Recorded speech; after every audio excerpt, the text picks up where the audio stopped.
O, tingnan mo, dito ako. Ang daming basura dyan na bahay-bahay pa sila dito. Hindi bahay-bayan, parang niluto-lutuan ng daming mga hindi ko lang alam kung anong ginagawa ng mga insect dito. Baka hingo nilang prayer, nagano sila, nagpray sila sa punong kahoy. Walay mo, may ganun sila guys na. Tapos dito, lalayas na naman ako. Layas na si Konyang guys. Hanap siya ng boyfriend niya naman. Sana all makahanap ng boyfriend. Parang wala na nga eh.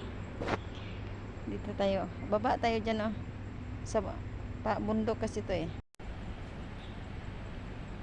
Pawis na ko guys. Mabaho na ko ng pawis. May tao naglalakad dito guys.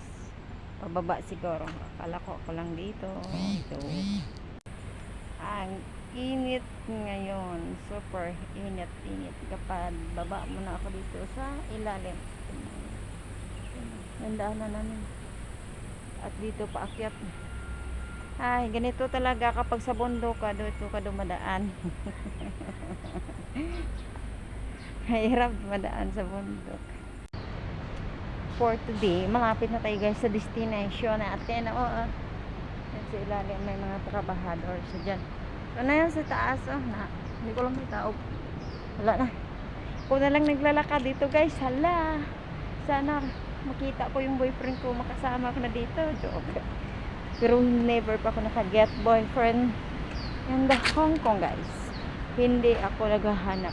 Kahit mawalan ako ng lalaki, hindi ako maghanap dito guys. Bahala sila dyan. Kailang magmatandang dalaga ako. Ayaw ko na. Hindi ko alam kasi nung may mga ari dito ng mga lalaki, kaya ayaw ko na. Ang sarap ng pawis ng aking mga katawan. Pawis na. Kasi tinawagan ako ni DC, punta daw sa bahay niya. Naka-day-off ako na walang oras guys. Kasi may ibigay sa akin galing sa Pilipinas. Buti pa si DC may bigay sa akin. Samantalang ako umuwi, wala akong bigay kasi walang man nagbigay sa akin. Kaya wala akong pamigay eh. Tapos sa bahay wala naman akong kukunin. Kundi manghingi na lang ako. At least may nagbibigay pa sa akin na bakasyon. Samantalang akong nagbakasyon, wala gid nagbigay guys. Kahit boyfriend ko walang binigay. Bahala siya sa buhay niya. Tingnan mo guys, ginlakad ko pababa. Lumakad lang ako pababa guys. Tapos parating dito sa MTR. Kinanglan kumabutan ng luto ni DC kasi doon ako daw maglalunch. Bilisan natin, kundi puntahan natin kung anong pagkain doon. O diba? Dito na ako guys. O parang ano lang yan, parang Garin Farm lang inakyat ko ang guys dito paakyat. Guys, nagsakay na ako pupunta sa kay Daisy. Traffic naman guys. Ang tagal kasi traffic na siya. Tapos dito siya guys, traffic. Daming sasakyan. Kasarap kami sasakyan din guys. Kundi paano makamadali kami makaabot. Paano makaabot na agad? Kasi traffic nga. Alam ko pa rin siya. Wala akong pakpak kasi. Tingnan natin sa Pinahan kasi luto na yung mga pagkain nila doon. Tingnan natin kung mga luto na kasi kakain tayo pag abot doon. Tingnan natin ang ulam nila. Galing lang man yan sa Pilipinas guys, pero masarap. Yung lutong hindi ko lang alam kung mayroon siyang natuyo at saka saging dadala siya. Tingnan mo ang traffic. Jolly Fish. Ang lilis ko bila. Diba? Dito na lang tayo guys. May abangan natin kung anong ulam nila. Buksan nyo ko, hindi?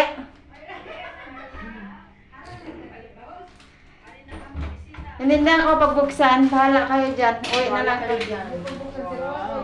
Dito na ko. Dito mga barkada ko. Ito na ul. Nag-slim ka, Rose, na? Slim gid ko na. Uy, nag-go. Di pa ano pasahod. Di pa gawa pa sa katsan niya, Dugay na gid. Wow, this, nakaripan sa this, Wala. Pero sa amin mabilis lang ang loading sa'yo. Bago. Anong pagkain ni DC? Spot niyo. Walang pagkain na butan. Naubos na, Ros. Sa si tatay mo, Rose, Na-miss niyo talaga si tatay. Grabe ang lakas ng ulan ngayon guys. O tingnan mo naman siya na umulan. Oh.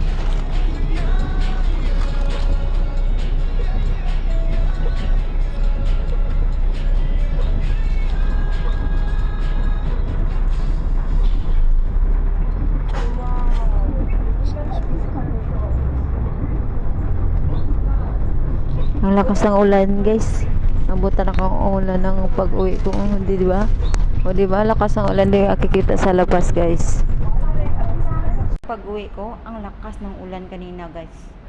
Tapos wala akong payong. Kaya naglakad lang ako. Ito na naman gagala ng aso pagkadating sa bahay. Dito naman ako nakatambay sa basement. Dito na ako sa basement kasi maulan, hindi kami makalabas ng aking aso. Kaya dito lang kami guys. Yun lang, pag abot ko dito, upo saglit at higala yung aso kapag holiday. Dito naman tayo makatayo, di ba?